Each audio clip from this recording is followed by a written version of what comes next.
শিশুরা মসজিদে হাজির হয়। মাওলানা সাহেব সামনে এগিয়ে এসে খুব স্নেহভরে প্রশ্ন করলেন, তোমাদের হাফিজা আপু কি কখনো তোমাদের ওপর রাগ করতেন অথবা কঠোর ব্যবহার করতেন? সব বাচ্চা নীরব হয়ে যায়। তারপর একে একে বলতে শুরু করে, না না হুজুর, এমন কিছুই না, উনি খুব ভালো ছিলেন। আমরা তো আমাদের প্রথম হরফটাই তার কাছে শিখেছি। উনি কখনোই আমাদের ওপর হাত তোলেননি।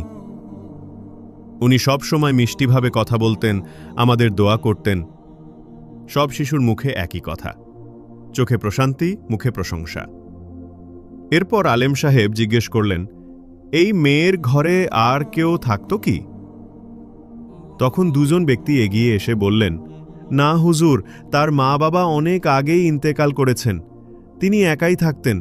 আমাদের জানা মতে সে কোনো খারাপ কাজে ছিল না, তবে হয়তো রাতের অন্ধকারে একাকিত্বে কোনো গুনাহ করে ফেলেছিলেন, যা আমরা জানি না।